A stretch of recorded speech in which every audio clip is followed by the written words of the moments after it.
रहीम अस्सलाम वालेकुम नादरीन, आप यूट्यूब चैनल देख रहे हैं। मैं इमरान खान हूं। एक बहुत बड़ी खबर है। मैंने आपको पिछले व्लॉग में ये कहा था कि कानून साजी या आईनी तरमीम की जो भी कोशिश की जाएगी उसमें एक फैक्टर हमेशा सुप्रीम कोर्ट ऑफ पाकिस्तान का तफसीली फ़ैसला जो है वो रहेगा कि सुप्रीम कोर्ट ऑफ पाकिस्तान का तफसीली फ़ैसला जब भी आएगा उसके असरात होंगे। और तरमीम से पहले तफसीली फ़ैसला तो नहीं आया, लेकिन एक और मामला हो गया। मैं थोड़ा सा आपको बैकग्राउंड बनाऊँगा, आपको सब समझ आ जाएगी। हुआ ये है, एक्चुअली सादा लफ्ज़ों में आपको बताऊँ तो हुकूमत की जो तरमीम की ख्वाहिश थी जिसमें वो बहुत सारी चीज़ें करना चाह रहे थे, बड़ी लंबी चौड़ी एक लिस्ट उन्होंने बनाई हुई थी। बल्कि अब एक बात और भी पता चली कि मौलाना फजलुर रहमान साहब को तो यहाँ तक ऑफ़र किया गया कि खैबर पख्तूनख्वा में आपका गवर्नर बना दिया जाएगा और तरमीम में अगर आप हमारी मदद करें तो एक ख़ास किस्म की तरमीम के बाद गवर्नर राज भी खैबर पख्तूनख्वा में लगा दिया जाएगा, क्योंकि हमारे पास 2/3 अक्सरियत होगी तो फिर हम उस गवर्नर राज को लंबा भी लेकर चले जाएंगे। तो इस किस्म की बातें भी जो हैं वो अब बाहर निकल रही हैं आहिस्ता आहिस्ता। लेकिन फजलुर रहमान साहब ने अभी भी अपना फैसला करना है। वो अभी भी उन्होंने पूरा क्लैरिटी के साथ नहीं बताया कि वो किस तरफ जा रहे हैं। हाँ, वो ये ज़रूर कहते हैं कि इस्लाहात का वो हिस्सा बनना चाहते हैं, लेकिन यही असम्बली जिसको फजलुर रहमान साहब कहते थे कि फॉर्म 47 की जाली असम्बली है और ये असम्बली रहने का हक ही नहीं रखती, बल्कि नया इलेक्शन होना चाहिए। तो इसी असम्बली के बारे में फजलुर रहमान साहब अब अपनी राय बदल चुके हैं और इसी के साथ वो इस्लाहात करना चाहते हैं। तो ये एक उनका यूटर्न है।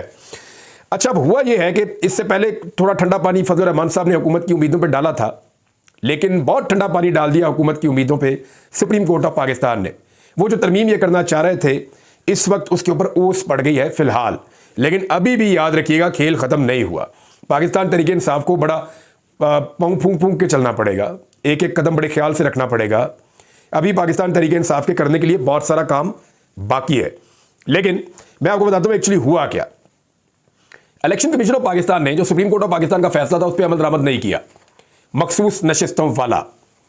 उसमें सुप्रीम कोर्ट ने एक टाइम दिया हुआ था कि 7 अगस्त तक, यानी 6 या 7 अगस्त तक का टाइम था, तब तक ये बंदे पाकिस्तान तहरीक इंसाफ का आप हिस्सा बना लेंगे और अगर आपने नोटिफाई ना किया तो ये हो जाएंगे। यानी ये उसकी तशरीह आ रही थी। मैंने आपको 5 या 6 या 7 अगस्त को इसके बारे में वीलॉग्स भी किए थे कि अब ये लोग पाकिस्तान तहरीक इंसाफ का हिस्सा है, लेकिन इलेक्शन कमीशन ताखीरी हरबे इस्तेमाल कर रहा है। इलेक्शन कमीशन ने बजाय इसके कि वो सुप्रीम कोर्ट ऑफ पाकिस्तान के फैसले पर अमल करते हुए 41 MNAs को जो आज़ाद हैसियत में जीते थे, क्योंकि वो पाकिस्तान तहरीक इंसाफ के थे, तो उनको तहरीक इंसाफ में शामिल करें, उनको नोटिफाई करें। इलेक्शन कमीशन ने ये करने की बजाय ताखीरी हरबा इस्तेमाल करते हुए सुप्रीम कोर्ट ऑफ पाकिस्तान को एक वजाहत के लिए लेटर लिख दिया। सुप्रीम कोर्ट को दरखास्त डाल दी कि जनाब हमें इसकी वजाहत दें इन चीज़ों की, हमारे तो फैसले की गलत तशरीह नहीं हुई और हम ये कैसे करें तो वो कैसे करें। तो बहुत सारे सवाल जो है वो इलेक्शन कमीशन ऑफ पाकिस्तान ने उठा दिए थे। इस पे बहुत सारे लोगों ने, हुकूमत ने, हुकूमती सहाफ़ियों ने, इन्होंने बड़ी बगलें बजाई। इन्होंने कहा जी अब तो हो नहीं सकता, अब तो रिव्यू में जाएगा, अब तो जज अपनी राय बदल लेंगे, अब तो ये हो जाएगा वो हो जाएगा। इन्होंने बड़े ज़मीन आसमान के कलाबे मिलाए थे, लेकिन सब लोग तफसीली फैसले का इंतजार कर रहे थे। अब तफसीली फैसला तो जब आएगा तब आएगा। इलेक्शन कमीशन ने अपने पाँव पर कुल्हाड़ी तब मारी जब उन्होंने सुप्रीम कोर्ट ऑफ पाकिस्तान में एक दरखास्त डाल दी कि जनाब इन पॉइंट्स की आप वजाहत कर दें। तो सुप्रीम कोर्ट ऑफ पाकिस्तान ने आज ऐन उस मौके पर उन नुकात की वजाहत कर दी या उस दरखास्त का जवाब दे दिया 4 सफ़ात की वजाहत में जो इलेक्शन कमीशन ऑफ पाकिस्तान ने पूछे थे। अब ये 8 मुअज़्ज़िज़ जज साहिबान हैं जिनका ये फैसला था। 5 और 8 का हुआ था ना, कादी फायदी साहब एक तरफ थे, बाकी 8 जजेस एक तरफ थे, कादी साहब के साथ 4 और थे, 5 इधर थे और 8 उधर थे। तो 13 रुकनी एक फुल कोर्ट बना हुआ था। अब इसमें हुआ यह है कि सुप्रीम कोर्ट ऑफ पाकिस्तान ने कहा क्या, एक तो देखिए 7 अगस्त को ये सारे पाकिस्तान तहरीक इंसाफ के लोग बन चुके हैं। 41 जितने भी थे ये सारे, 39 तो पहले से पीटीआई के थे, वो डिक्लेयर हो गए थे। बाकी जो 41 है 41 वो भी पीटीआई के हो चुके हैं, मैं ये कह रहा था। और उन पे डिफेक्शन क्लॉज भी लगेगी। तो मैं आपको बता देता हूं कि सुप्रीम कोर्ट ऑफ पाकिस्तान ने कहा क्या, सिंप्लीफाई करते हैं उसको। सुप्रीम कोर्ट ने कहा कि जो आपकी वजाहत की दरखास्त है इलेक्शन कमीशन की, ये एक ताखीरी हरबा है, ये सुप्रीम कोर्ट ऑफ पाकिस्तान के फैसले पर अमल दरामद में एक रुकावट है। इलेक्शन कमीशन ने खुद तस्लीम किया कि बैरिस्टर गोहर पाकिस्तान तहरीक इंसाफ के चेयरमैन है और अब इलेक्शन कमीशन अपना मौक़िफ़ नहीं बदल सकता। तो ये जो ताखीर इलेक्शन कमीशन ऑफ पाकिस्तान कर रहा है इसके नताइज हो सकते हैं। और जो बयान हल्फी देने वाले लोग हैं जिन्होंने बयान हल्फी दिया वो अब पाकिस्तान तहरीक इंसाफ का हिस्सा हैं। तो तमाम लोगों ने बयान हल्फी दे दिया था सिवाय एक आदमी के, और जिस एक आदमी ने बयान हल्फी नहीं दिया वो मैं आपको आगे चल के बताता हूं कि वो नहीं दिया, उसकी वजह क्या है और बाकी लोग किधर हैं इस वक्त, और आज़ाद कितने बच्चे हैं और पीटीआई के अब कितने हो गए। लेकिन अब सुप्रीम कोर्ट ऑफ पाकिस्तान ने बड़ा क्लियरली कह दिया कि ये लोग पाकिस्तान तहरीक इंसाफ का हिस्सा है, जिन्होंने अपने बयान अल्फी दे दिए। अब पीटीआई ने क्या किया था, पीटीआई को जो डेडलाइन मिली थी, पीटीआई ने सबसे बयान अल्फी लेकर ना सिर्फ इलेक्शन कमीशन ऑफ पाकिस्तान को जमा करवा दिए कानून के मुताबिक, बल्कि अपना भी पाकिस्तान तहरीक इंसाफ ने जो तस्दीकी लेटर है वो भी पाकिस्तान तहरीक इंसाफ ने जमा करवा दिया कि जनाब हमारी जानिब से भी ये तस्दीक आपके पास आ गई है। अब जब पाकिस्तान तहरीक इंसाफ ये सामान लेकर जा रही थी इलेक्शन कमीशन ऑफ पाकिस्तान में, तो उस वक्त आपको याद होगा पाकिस्तान तहरीक इंसाफ के इस्लामाबाद के जलसे पे, इस्लामाबाद के दफ्तर पे छापा पड़ा था। पाकिस्तान तहरीक इंसाफ ने इस्लामाबाद में एक दफ्तर है उनका सेक्रेटेरिएट, उस पर छापा पड़ा था और बहुत सारा सामान, कंप्यूटर और सारी चीजें उठाकर वहां से ले गए थे पुलिस वाले, और वो सामान फिर वापस नहीं मिल रहा था। उसके बाद जो है वो कुछ लोगों को पाकिस्तान तहरीक इंसाफ की गिरफ्तार भी किया गया था। तो वहां एक पूरा खेल उस वक्त चल रहा था कि ये जो एफिडेविट है, बयान अल्फी है, इनको काबू किया जाए किसी तरह। ये खबरें भी निकली थी कि शायद वहां से बयान अल्फी उठा के गायब कर दिए गए हैं। लेकिन सुप्रीम कोर्ट ऑफ पाकिस्तान में पाकिस्तान तहरीक इंसाफ ने एक दरखास्त भी दायर कर दी थी। सिर्फ इलेक्शन कमीशन ने किया था, तहरीक इंसाफ ने भी कहा था कि जनाब ये देखें जानबूझ के ताखीरी हरबे इस्तेमाल कर रहा है और आपके फैसले पर अमल दरामद नहीं कर रहा इलेक्शन कमीशन, तो इसके खिलाफ तौहीन अदालत की कार्रवाई की जाए। अब ये जो आखिरी एक चीज मैंने आपको पढ़ के सुनाई कि ताखीरी हरबे जो है उनके नतायज हो सकते हैं, यानी आपको भुगतना पड़ सकता है। ये इलेक्शन कमीशन ऑफ पाकिस्तान को जवाब दिया है सुप्रीम कोर्ट ऑफ पाकिस्तान ने। अब उनके ऊपर तौहीन अदालत भी लग सकती है। अब इलेक्शन कमीशन के पास कोई ऑप्शन नहीं है कि वो नोटिफिकेशन जारी करे पाकिस्तान तहरीक इंसाफ के अरकान असेंबली का। मैक्सिमम वो ये करेंगे कि इजलास बुला लेंगे और फिर वो जो है वो नोटिफिकेशन जारी कर देंगे, क्योंकि सुप्रीम कोर्ट ऑफ पाकिस्तान ने कह दिया है और सुप्रीम कोर्ट के फैसले पर अमल दरामद के अलावा आपके पास कोई और रास्ता नहीं है। जो जस्टिस मंसूर अली शाह साहब हैं, आने वाले चीफ जस्टिस ऑफ पाकिस्तान, उन्होंने खुद भी ये कहा कि आपके पास कोई ऑप्शन नहीं है, आपके पास कोई रास्ता नहीं है सवाए इस फैसले पर अमल दरामद के। थोड़ा सा पहले जब वो तकरीर कर रहे थे वहां 5 मरतबा उन्होंने ये बात दोहराई थी, तो वही आइडिया हो जाना चाहिए सबको कि फैसले पर अमल दरामद कर देना चाहिए। अब हुआ क्या, अब इलेक्शन कमीशन को अमल दरामद करना पड़ेगा। ये बंदे तो चले गए पाकिस्तान तहरीक इंसाफ में। हुकूमत की तैयारी क्या थी, जरा आप ये भी देख लीजिए। हुकूमत ने किया ये हुआ था कि एक तो उन्होंने अपने सारे बंदे इकट्ठे किए, नून लीग के, पीपल्स पार्टी के, एमक्यूएम के, बाकी जितने उनके सारे इत्तेहादियों सबको इकट्ठा किया इस्लामाबाद में। हमजा शहबाज को बुलाया फ्रांस से। नवाज शरीफ साहब का भी यकीनी बनाया कि वो भी इजलास में पहुंचे, एक वोट उनका भी कीमती है। फजलुर रहमान साहब को कहा, फजलुर रहमान साहब के सारे मेंबर कौमी असम्बली मौजूद थे, सिवाय एक सेनेटर उनके जो है गफूर हैदरी साहब, वो पाकिस्तान में नहीं है, वो पाकिस्तान से बाहर है। तो इस तरह मैक्सिमम लोग जो हैं वो इस्लामाबाद में इकट्ठे हो गए थे, पीपल्स पार्टी के भी और पीएमएल-एन के भी और बाकी इनके इत्तेहादियों के भी और जिनसे ये मदद मांग रहे थे उनके भी। तो सब लोग इस्लामाबाद में मौजूद थे। तो इनको लग रहा था कि इनके नंबर्स पूरे हैं और एकदम जो बंदे इधर उधर किए गए हैं पाकिस्तान तहरीक इंसाफ के, उनको एकदम मंजर-ए-आम पे लाया जाएगा। सादुल्लाह बलोच मौजें लग गई उसकी। यानी सादुल्लाह बलोच के बारे में मैं आपको ये बताता हूँ कि सीट बहुत मुश्किल बची थोड़े दिन पहले, और अभी पहले खबर आई कि उनकी फैमिली को उठा लिया गया, फिर खबर आई कि उन्होंने अपने आप को हवाले करके अपनी फैमिली छुड़ा ली, अब खबर आई उनका पता ही कुछ नहीं चल रहा, इसके ऊपर कोई कानूनी कार्रवाई भी उनकी फैमिली नहीं कर रही। तो कभी इम्कान था कि सादुल्लाह बलोच जो है वहां से वोट डाल देंगे, अब डाल ही नहीं सकते, क्योंकि उन्होंने भी एफिडेविट दे दिया था वो पाकिस्तान तहरीक इंसाफ के। वोट डालेंगे तो काउंट नहीं होगा, और अगर वोट डालेंगे तो सीट भी जाएगी वहां पे, उनके हल्के में दोबारा इलेक्शन हो जाएगा। तो ये है जनाब उनकी सूरत हाल। बहुत सारे एमएनए जो कल तक चुप थे, जो बात नहीं कर पा रहे थे, अब बड़के मार रहे हैं, बड़े खुल के सामने आ गए। बेचारे परेशान थे, उनके ऊपर बहुत दबाव था। देखिए मैं ये नहीं कह रहा कि इमरान खान को खुशी से छोड़ना चाहता है, इस वक्त इमरान खान का तोती बोलता है पाकिस्तान की सियासत में। मैं आगे बताता हूं आज क्या हुआ इमरान खान के बारे में। पाकिस्तान की सियासत में इमरान खान का तोती बोलता है, तो कौन उसको छोड़ के जाएगा इस भरे मेले में? कोई छोड़ना नहीं चाहता। वैसे भी इमरान खान के साथ जो लोग बचे हैं वो मारे खाकर बचे हैं। तो कई लोग मजबूरन बेचारे चुप थे, कि डरे हुए थे, कि छुपे हुए थे, लेकिन वो सारे लोग अब बोलना शुरू हो गए कि ठीक है जो करना कर लो, अब तो आप हमारे से वोट ले ही नहीं सकते। तो ये जो 2 महीने की मेहनत थी ना, जिसमें इतनी भाग दौड़ हुई, बिल्ली चूहे का खेल हुआ, कोई छलांगे मार रहा है, कोई इसको पकड़ रहा है, कोई उसको पकड़ रहा है, कोई मुकदमे दर्ज हो रहे हैं, कोई बंदे अगवा हो रहे हैं। वो जो चौधरी साहब हैं जिन्होंने सबसे ज़्यादा वोट लिए दूसरे नंबर पर पाकिस्तान में मियाँ वाली के बाद, मंडी बहाउद्दीन से, वो बेचारे अगवा हो गए एमएनए साहब। उनके ऊपर पहले एंटी करप्शन मुकदमा, फिर एक और मुकदमा, फिर कहा जी वो पता नहीं पुलिस के ऊपर अटैक कर दिया, फिर वो गायब हो गए लंबे अरसे तक के लिए। उनकी वालदा की वीडियो आ गई, फिर वो बाद में बाजियाब हो गए।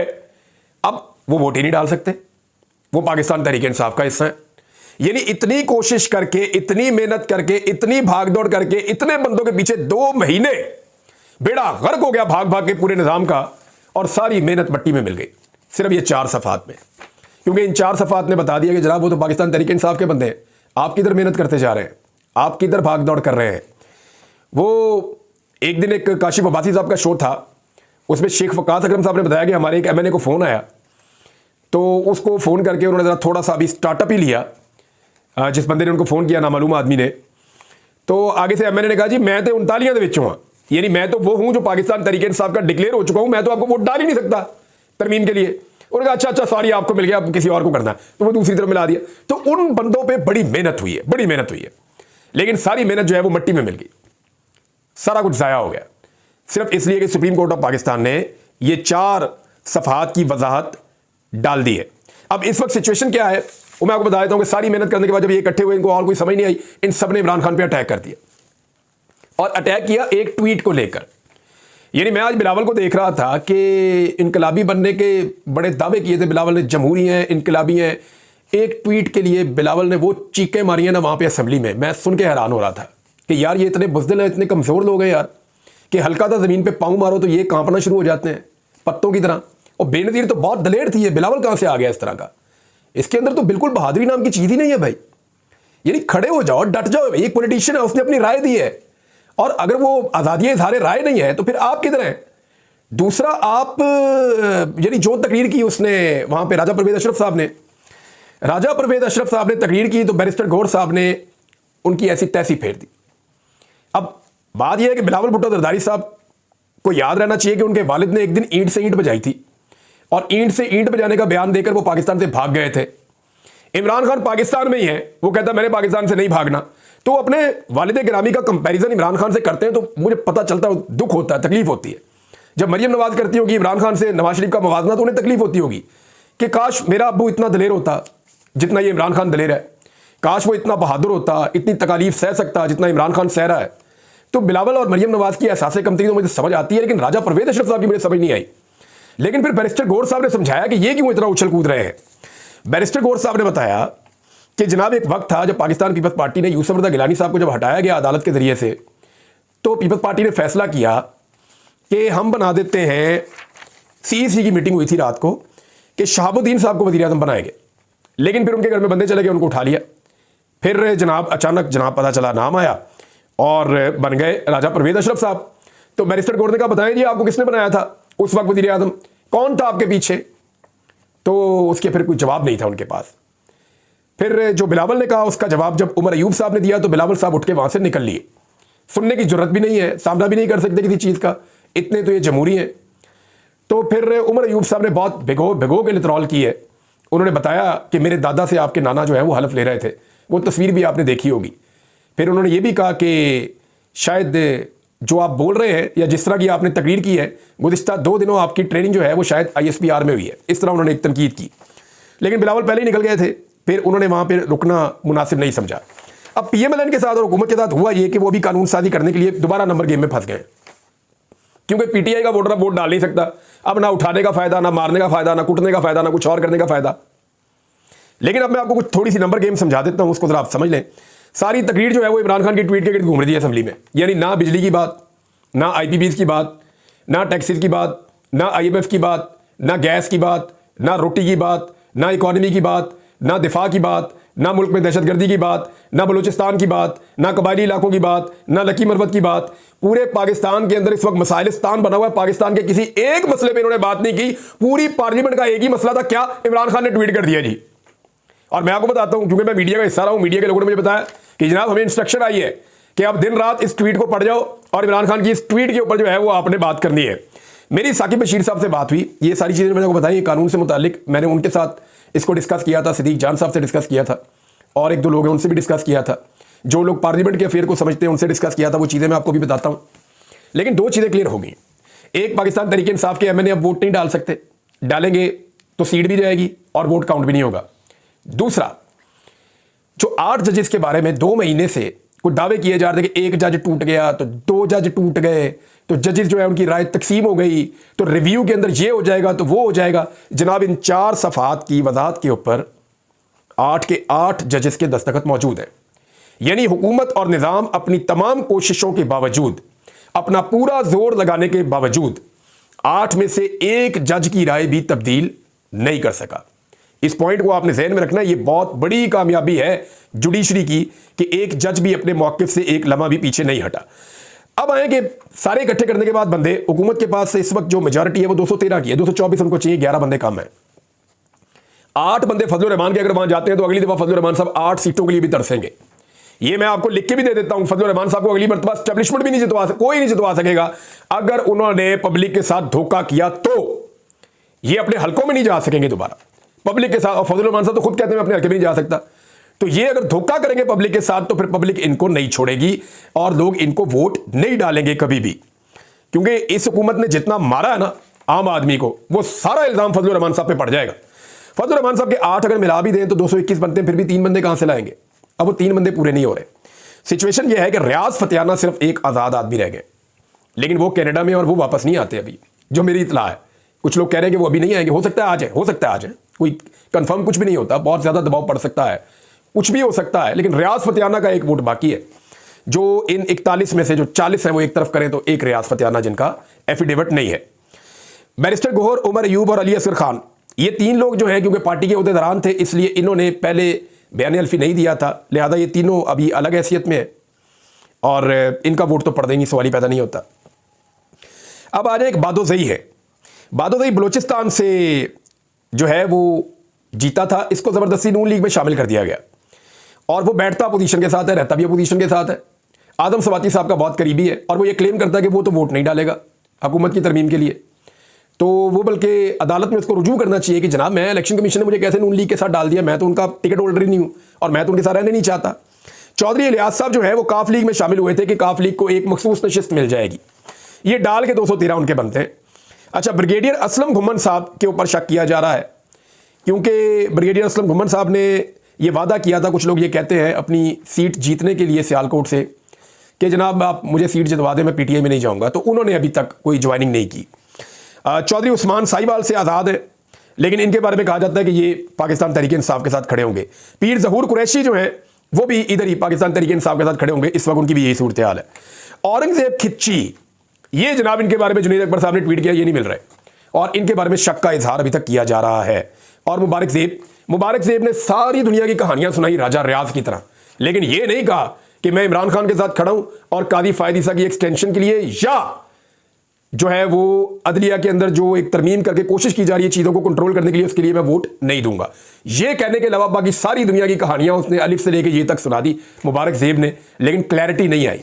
वैसे मुबारक ज़ेब के बारे में मेरे पास और भी चीज़ें हैं, कहानियां हैं, लेकिन देखना यह है कि इनकी इज्जत बचती है या नहीं। अगर तो ये कानून साजी नहीं हो पाती तो मुबारक ज़ेब कल को ये कह रहे होंगे आपको कि देखें मैं तो इमरान खान के साथ खड़ा था, लेकिन अगर ये कानून साजी के लिए उनके नंबर पूरे हो जाते हैं तो मुबारक ज़ेब का वोट नंबर 224 होगा और वो उससे अपना फ़ायदा उठाएगा। ये मैं आपको अभी बता रहा हूँ, जो मेरे पास अब तक की इतलात है वो ये है। अब तक के लिए इतने, अपना ख्याल रखिएगा, अपने इस चैनल का भी। अल्लाह हाफ़िज़।